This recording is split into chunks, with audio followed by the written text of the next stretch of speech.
Queridos, eu quero compartilhar uma palavra com você para a gente poder orar daqui a pouco. Nós queremos orar, quantos aqui querem ver milagres? Agora, quero te fazer uma outra pergunta. Quantos, na verdade, querem receber o milagre? Você quer ver ou receber? Deixa eu ser mais profundo ainda. Quantos querem ser o milagre? Você vê, olha, talvez você não perceba, mas a sua vida, você já é um milagre, amém? Mas eu quero declarar sobre a sua vida que você vai ser um milagre na vida da sua família. Você vai ser o canal de bênção através da sua família, amém? Deus tem uma palavra para você, para liberar sobre a sua vida. E eu sei que muitas das vezes o que acontece? Às vezes a gente ouve isso tudo, mas a gente não consegue traduzir isso para a nossa vida. Mas eu creio que por meio da palavra que o Senhor vai liberar sobre as nossas vidas hoje, eu creio que você vai ser liberto de algumas coisas que muitas das vezes te amarram. Às vezes a gente não percebe. A Bíblia diz que aquele que está em Cristo, ele é o quê? Nova criatura, nova criação. As coisas velhas se passaram e tudo se fez novo. A gente não tem dificuldade de aceitar isso. A gente aceita com tranquilidade. Mas eu percebo que a gente tem dificuldade de trazer isso para a nossa realidade, para a nossa vida. Por quê? Porque às vezes eu me converto, mas eu continuo vivendo as coisas como era antes. Ou seja, eu olho e falo assim, mas o que mudou? O cristianismo não pode mudar apenas a minha agenda.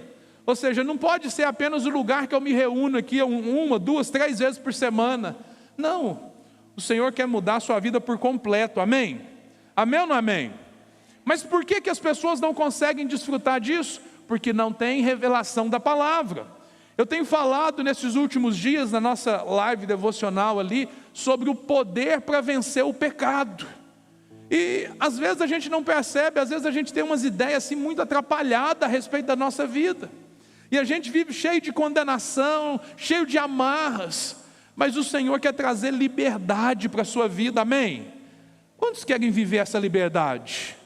Deus quer trazer liberdade, mas para você viver essa liberdade, olha, você precisa de algumas coisas. Você precisa quebrar o ciclo do pecado na sua vida. Eu falei isso há alguns dias, está lá para você assistir. Você precisa, na verdade, ou seja, viver essa experiência e, na verdade, ou seja, entrar pelo caminho da vitória. Saber que o Senhor tem, na verdade, liberdade. Você é livre do pecado e da lei.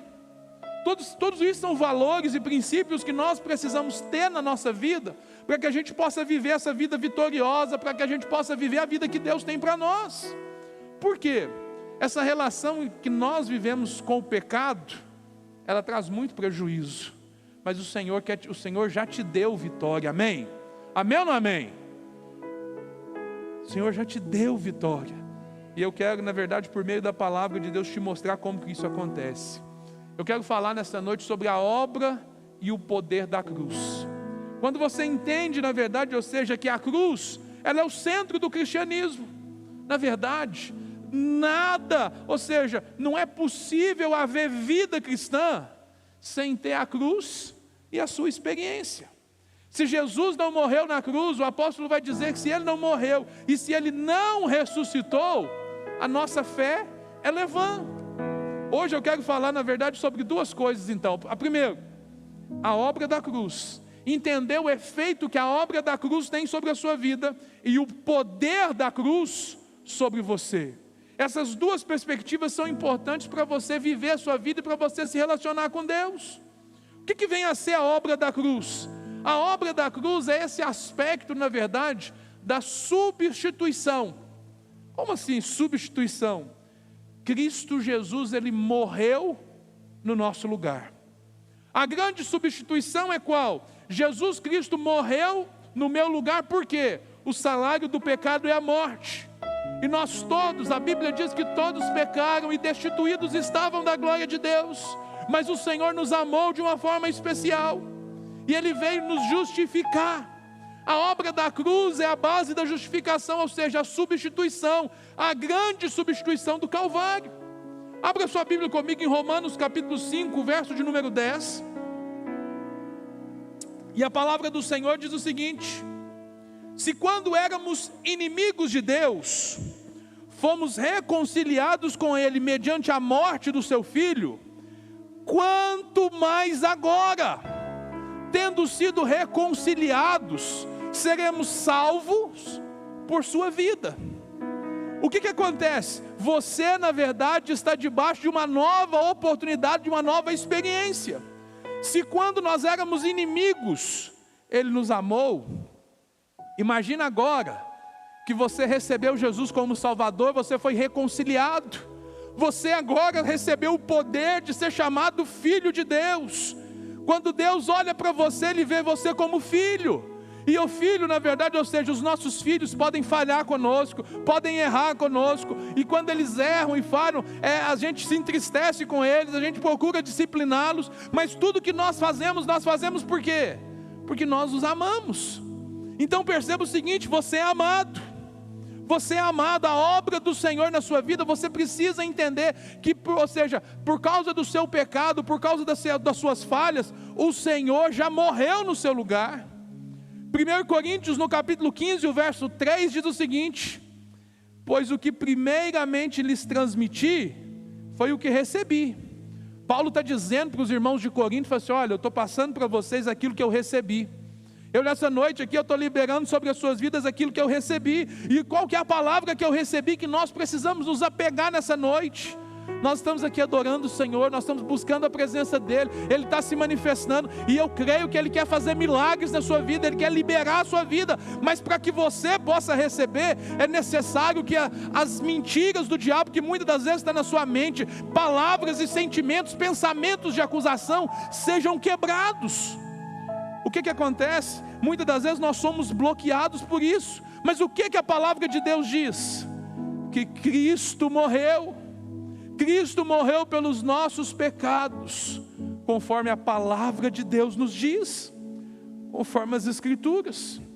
Agora, porque o Senhor Jesus morreu por nós, como nosso substituto, Ele é o nosso grande substituto, nós recebemos a justificação, que é o perdão de Deus, é a reconciliação de Deus, é a forma que Deus encontrou para trazer paz nesse relacionamento com Ele. Você, na verdade, hoje, precisa compreender, seja esse aspecto básico da obra da cruz, é o que? É o sangue de Jesus que foi derramado. Quando nós olhamos para o Antigo Testamento, nós vamos ver o que? Para que houvesse perdão de pecados, era necessário o quê? Que houvesse derramamento de sangue. E aí a gente olha para toda a história do Antigo Testamento, nós vamos perceber que desde o Éden, quando o homem pecou, o que aconteceu? O Senhor sacrificou um animal. Depois veio, na verdade, ou seja, Moisés, na verdade, estabeleceu ali, ou seja, como que isso ia funcionar e etc e tal. E nós vamos ver que durante todo o Antigo Testamento, o sangue de animais foram vertidos, na verdade, foram derramados para perdoar o pecado do povo. Mas esse pecado, na verdade, ou seja, esse sangue, ele não era completo. Por quê? Porque de tempos em tempos precisava fazer isso de novo. E aí o que o Senhor fez? O Senhor veio oferecer o sacrifício perfeito, que foi derramar o seu sangue, ou seja, foi entregar, na verdade, a sua vida ali na cruz do Calvário, para que nós pudéssemos ser perdoados. Este sangue que foi derramado na cruz do Calvário é a base, na verdade, ou seja, dessa substituição. Ele morreu no nosso lugar para nos purificar. Agora, o que a gente precisa entender? Esse sangue que foi derramado, ele nos purifica, mas ele não resolve a questão do princípio do pecado em nós, ou seja, da natureza do velho homem. Eu e você temos um inimigo dentro de nós, e esse inimigo, na verdade, é a nossa natureza humana. O sangue de Jesus, ele trata com os nossos pecados, mas aí a gente vai assim, mas por isso que eu sou perdoado, mas às vezes eu continuo pecando. Por quê? Porque dentro de você tem um inimigo, e esse inimigo é a natureza humana, é o velho homem, que precisa ser transformado, que precisa, na verdade, ou seja, do agir de Deus na vida dele. E aí, na verdade, é que nós entendemos que, ou seja, o sangue, ele perdoa os nossos pecados, mas nós precisamos da cruz para tratar com o pecador. Você pode dizer isso comigo? Você pode repetir comigo assim? Fala assim: o sangue de Jesus perdoa os meus pecados. Mas é na cruz de Cristo que eu sou tratado. A obra da cruz, então, ela resolve a questão dos pecados. A obra da cruz está relacionada com o sangue de Cristo vertido no Calvário, nos perdoa. O sangue que foi derramado é suficiente para perdoar todos os pecados que eu cometi na minha vida antes de receber Jesus, no presente, e aqueles que eu ainda vou cometer. Pastor, mas eu ainda vou cometer? Não é a Bíblia que diz que aquele que diz que não tem pecado é mentiroso? Ou seja, o pecado, na verdade, ou seja, ele na vida do crente, ele ainda é uma possibilidade, mas ele é um acidente de percurso. E nós sabemos que nós temos uma provisão, por quê? Porque o sangue foi derramado, e o sangue de Jesus nos purifica de todo o pecado, amém? Amém ou não amém? Mas por que eu fico, na verdade, tão acusado? Por que quando eu peco, na verdade, eu não consigo orar? Por que eu acho, na verdade, na minha cabeça, que eu ainda não recebi o batismo com o Espírito Santo, porque eu sou muito pecador? Querido, isso muitas das vezes trava a vida da pessoa, por quê? Porque ela está debaixo de um engano. O sangue de Jesus nos perdoa de todo pecado. O sangue nos perdoa daquilo que nós fizemos. Mas entende uma coisa, a cruz, ela trata, na verdade, com aquilo que nós somos. É aqui que você precisa entender que Deus quer agir. Então, ou seja, para ficar fácil, a obra da cruz tem a ver com o quê? Com a substituição. E essa substituição, ela é realizada por meio do sangue que foi derramado. Jesus morreu no meu lugar. Na cruz, o que ele fez? Ele derramou o seu sangue, e o sangue resolve o problema dos meus pecados, amém? Diga assim, eu entendi. Você entendeu mesmo? Agora, e a outra obra? O que é o poder da cruz? O poder da cruz é o outro aspecto, e nele tem, ou seja, qual que é a palavra-chave para a gente entender isso? Se a obra da cruz, a palavra-chave é o sangue, que me purifica de todo pecado, o poder da cruz, a chave é a palavra inclusão. Ou seja, nós fomos incluídos na morte de Cristo. Nós fomos incluídos nele. Nós chamamos, na verdade, esse aspecto, na verdade, ou seja, de inclusão, porque quando ele morreu, nós também morremos. Quando ele, na verdade, ou seja, ele não apenas morreu no nosso lugar, mas nós morremos com ele. Mas ele morreu, ou seja, ele morreu para que nós pudéssemos morrer com ele. Mas você sabe que a história não terminou na morte, amém? Porque a Bíblia diz que no terceiro dia ele ressuscitou. E quando ele ressuscitou, eu e você também ressuscitamos com ele, amém? Romanos capítulo 6, abre a sua Bíblia comigo. Romanos capítulo 6, verso 6. A palavra de Deus diz: pois sabemos que o nosso velho homem, sabe de quem que o apóstolo Paulo estava falando? Da sua natureza carnal. Quem que é o velho homem? A nossa natureza carnal. Nós sabemos que o nosso velho homem foi crucificado com ele, para que o corpo do pecado seja destruído. A palavra traduzida como destruído aqui, a melhor tradução dela não seria isso, mas é como se ele perdesse o poder. Ou seja, se ele tivesse ali, na verdade, ou seja, o poder fosse diluído. Ou seja, o pecado, ou seja, o corpo fosse destruído, ele perdesse esse poder. E não sejamos mais escravos do pecado, porque nós morremos, o Senhor nos trouxe liberdade. O que a gente percebe aqui? Quando a gente dá os nossos primeiros passos com Jesus, no começo da nossa vida cristã, muitas das vezes a gente fica preocupado com o que a gente tem feito, e não com o que nós somos.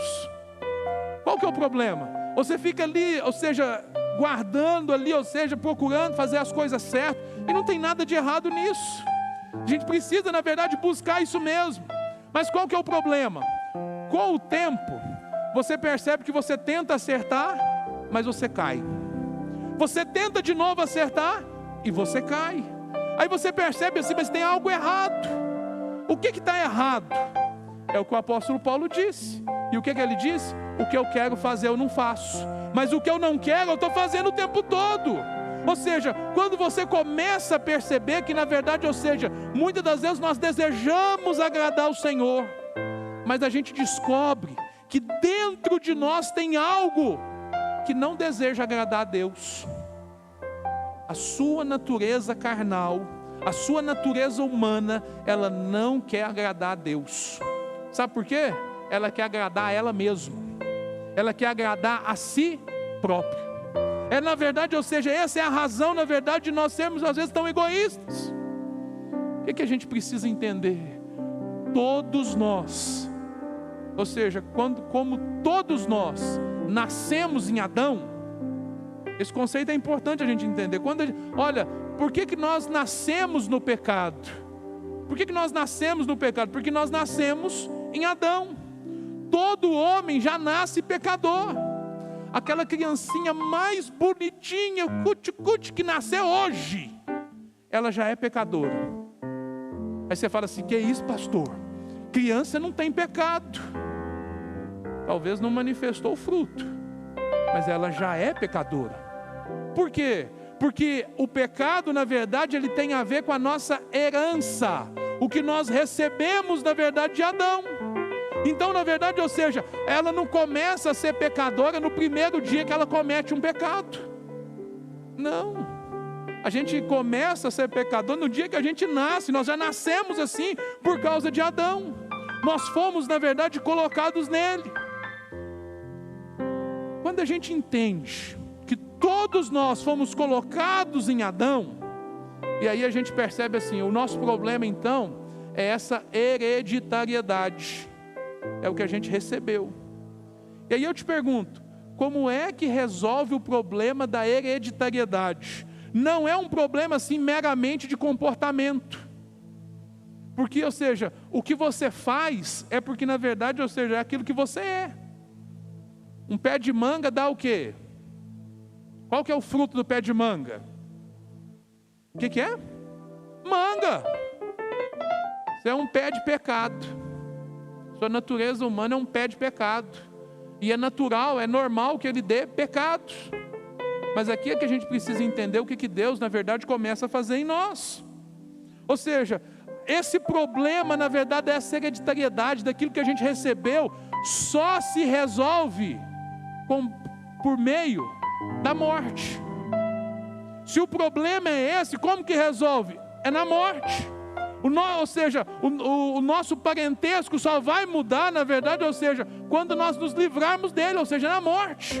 É quando a gente morre que a gente vence isso. E é por isso que você precisa entender que você, na verdade, morreu com Cristo.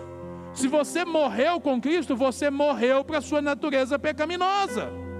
Então isso, o entendimento disso vai fazer com que essa natureza perca força dentro de você.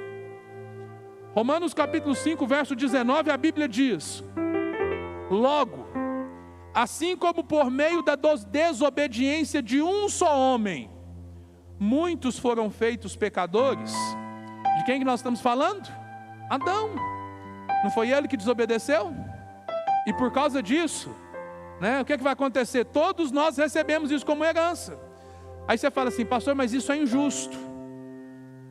Você pode dizer comigo assim: Deus é justo. Deus é justo. Você fala assim: não, pastor, mas como assim? Foi ele que pecou? Foi. Mas olha o que o texto diz, continua o texto: assim também, por meio da obediência de um único homem, muitos foram feitos justos. Quem é esse homem que obedeceu? Quem é esse homem que obedeceu? Fala comigo: Jesus. Jesus viveu, na verdade, ele viveu uma vida plena, uma vida de obediência ao Senhor, e ele foi fiel até a morte. Para quê? Para que nós, na verdade, pudéssemos vencer essa natureza. Ou seja, qual que é o grande problema que a gente precisa entender? Adão, ou seja, em Adão, você recebeu tudo, ou seja, tudo o que ele era. Tudo que Adão era, você recebeu por meio dessa herança. Mas em Cristo, a gente recebe tudo que Cristo é. Então, ou seja, se de um lado eu recebo a minha natureza aqui, da vinda de Adão, eu recebo isso. Quando eu nasci, eu já nasci com isso. do outro lado, quando eu tenho a experiência do novo nascimento, eu começo a receber de Cristo.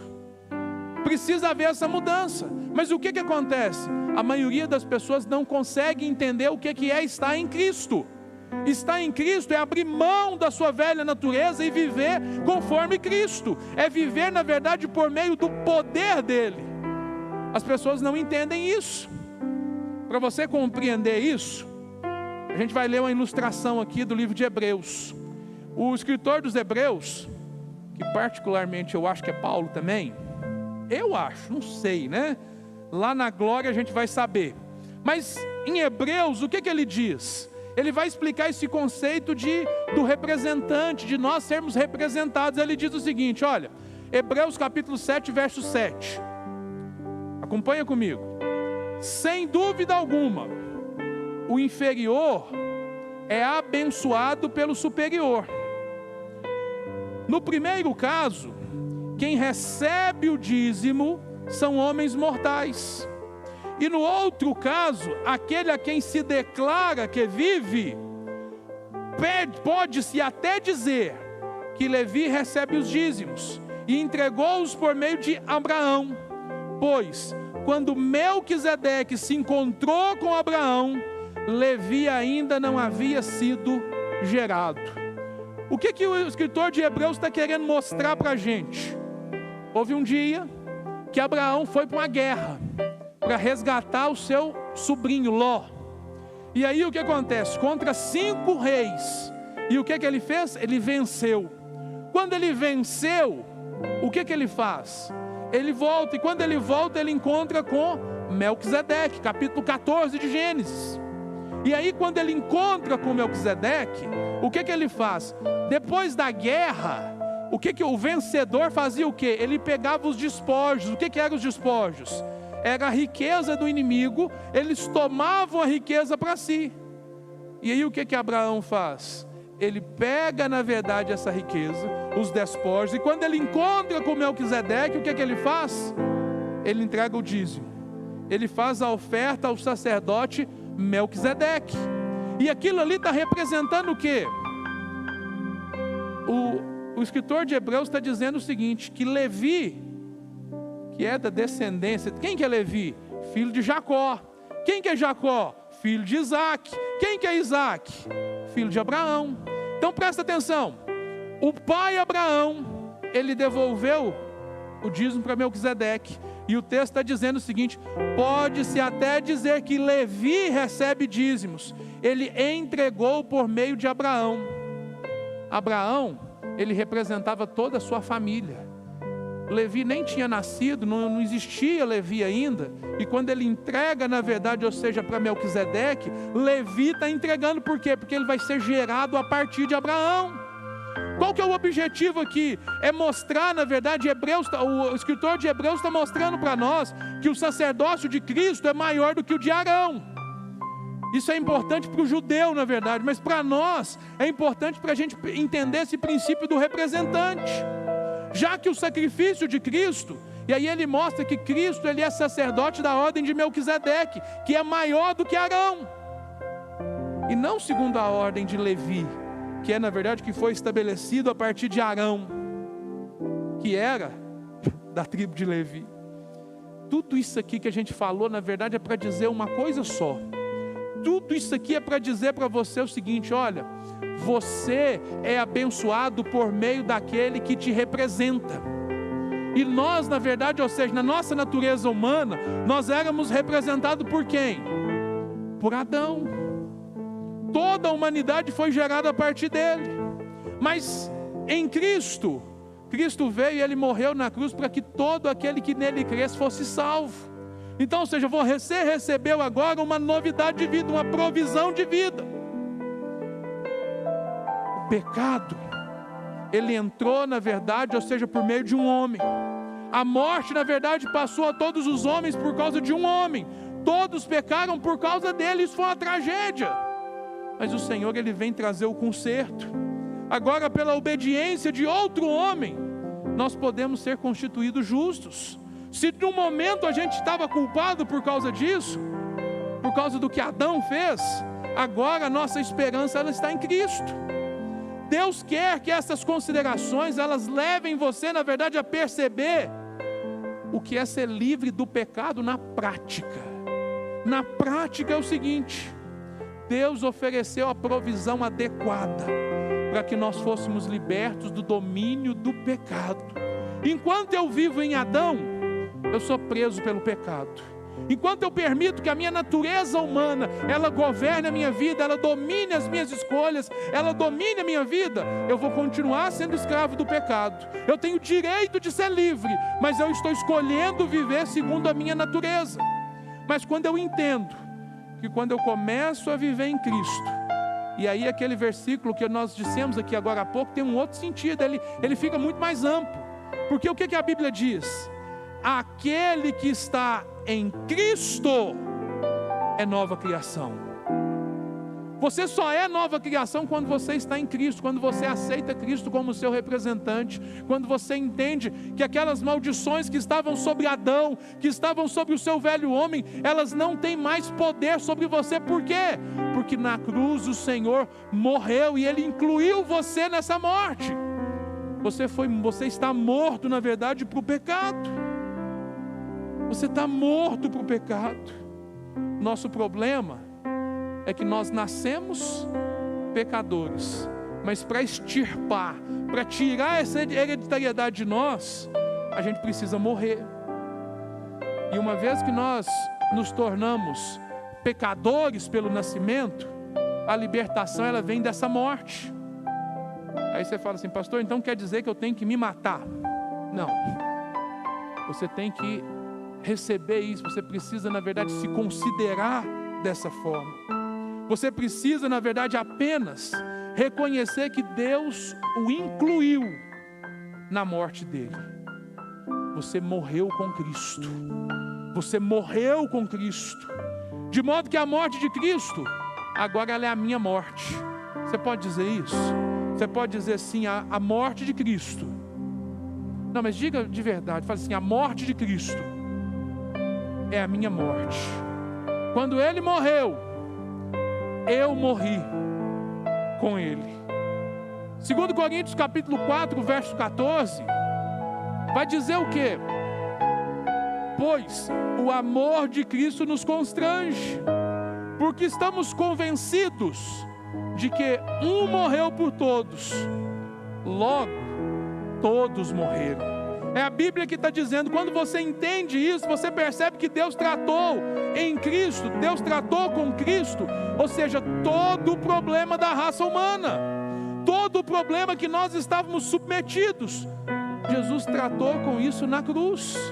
É a obra da cruz e o poder da cruz. O sangue de Jesus, na verdade, me purifica de todo o pecado, mas a obra da cruz, ou seja, o poder da cruz, trata com a minha natureza.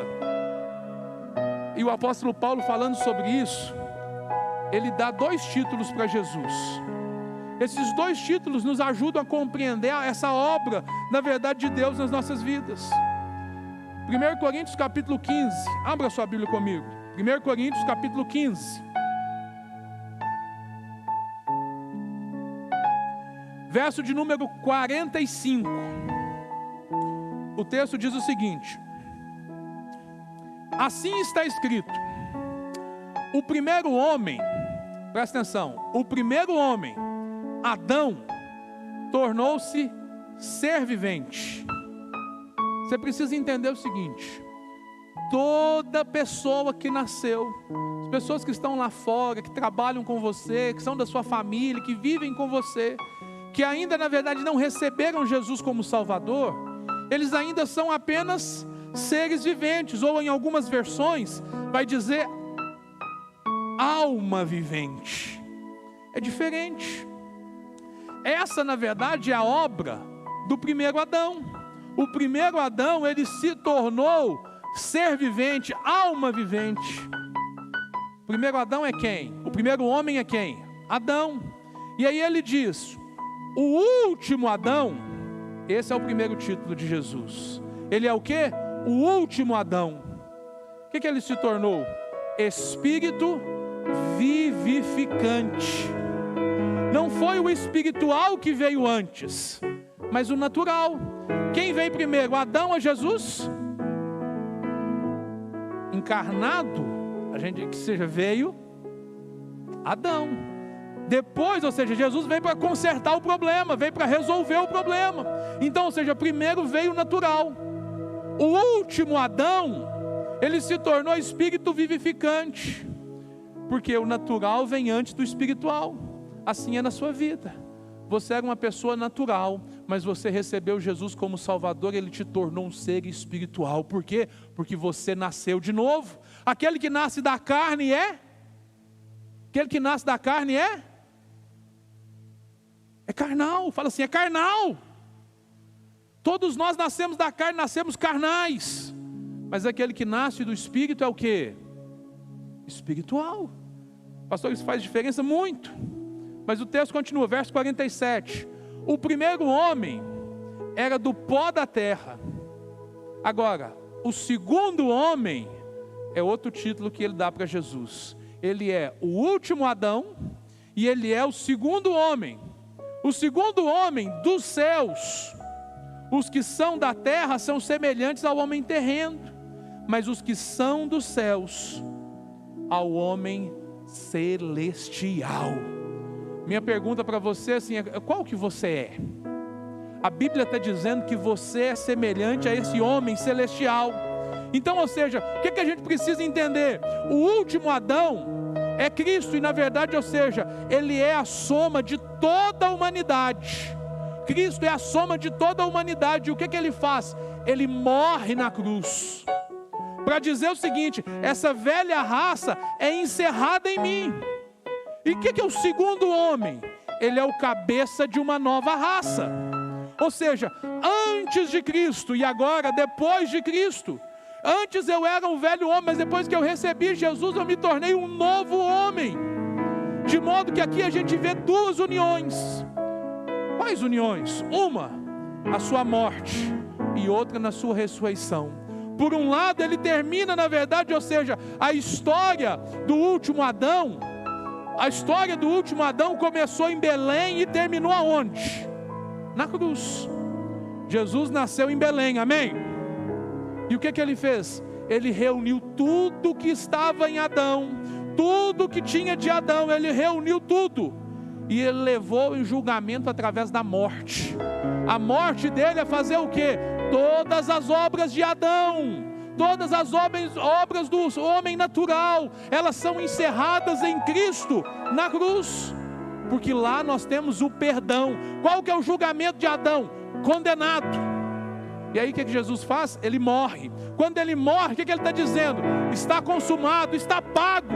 Jesus pagou os nossos pecados, por isso nós temos liberdade.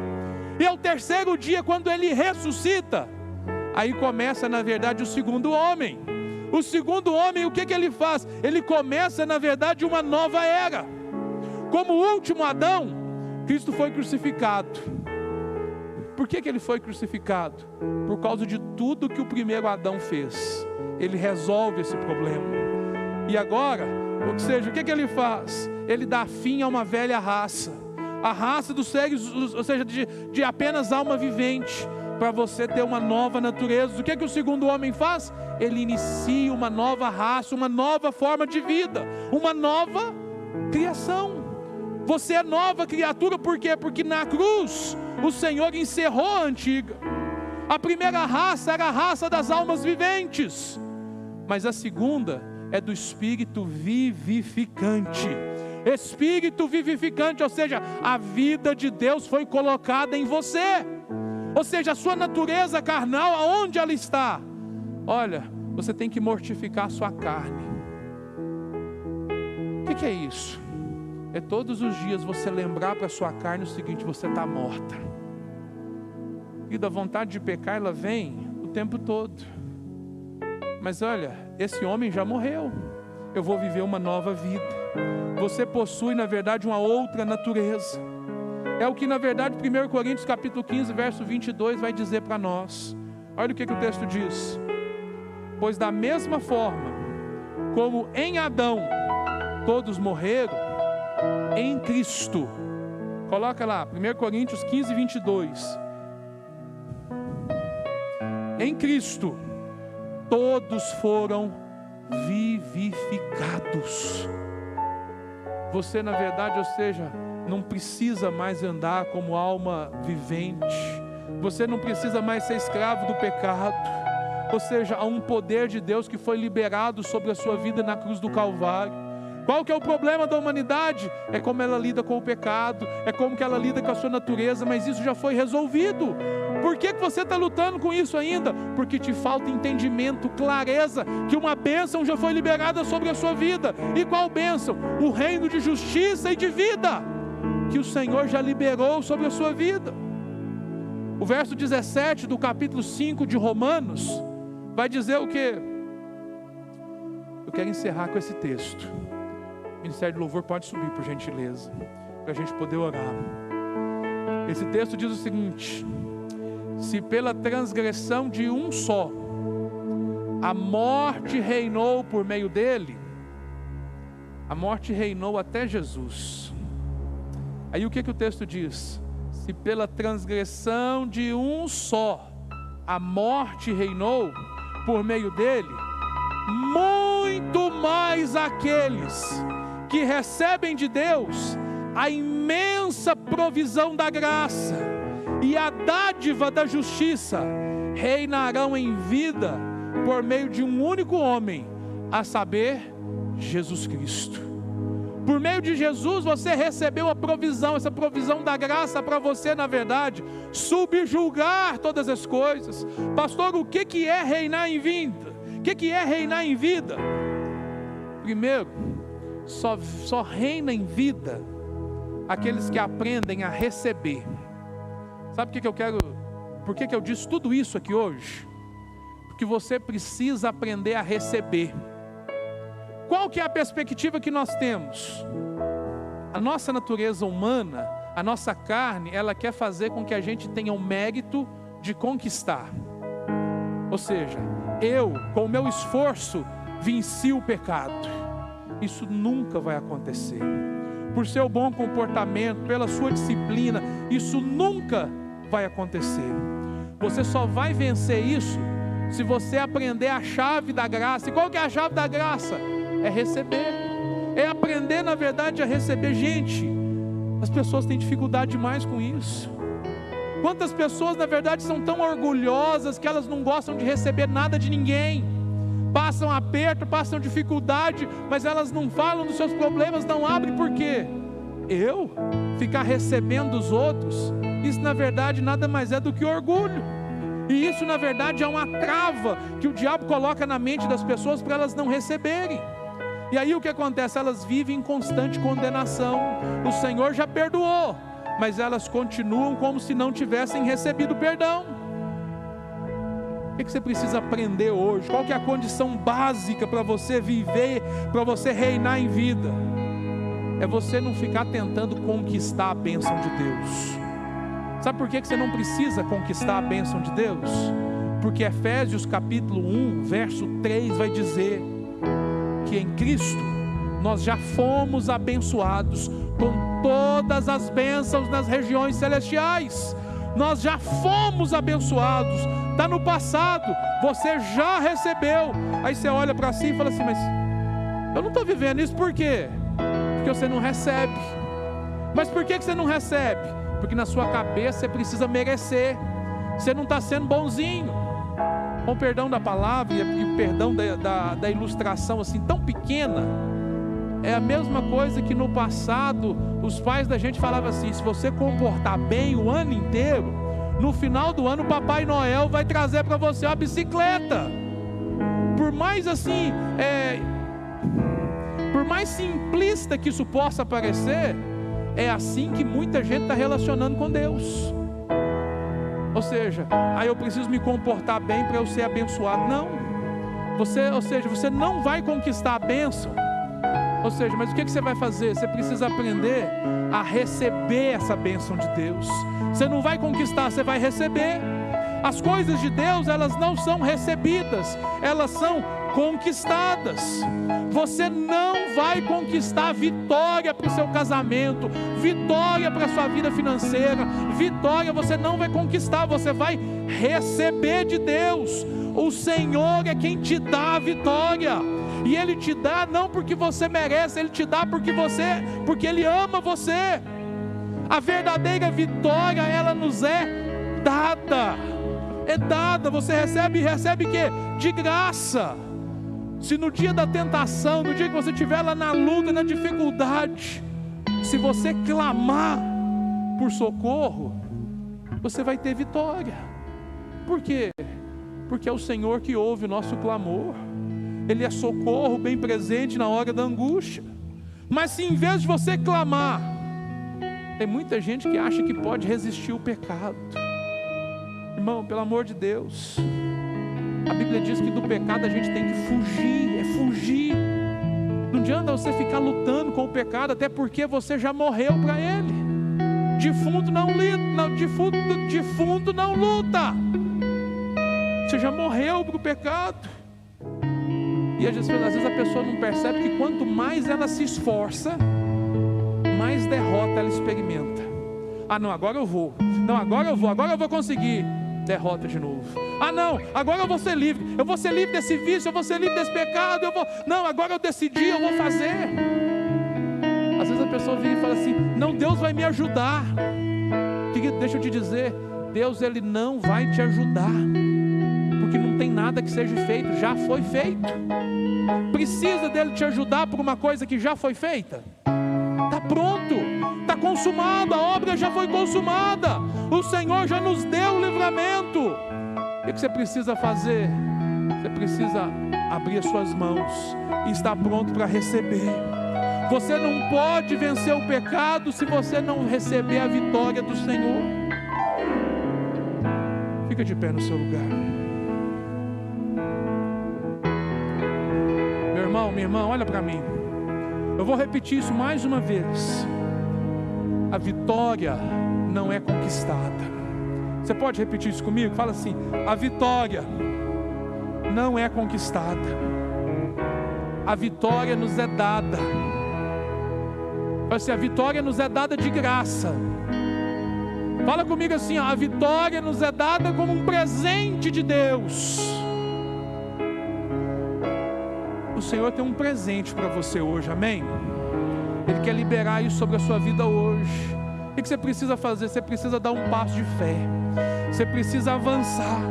A vitória não é baseada na sua obra, naquilo que você faz. A vitória é baseada na obra de Jesus, naquilo que Ele realizou.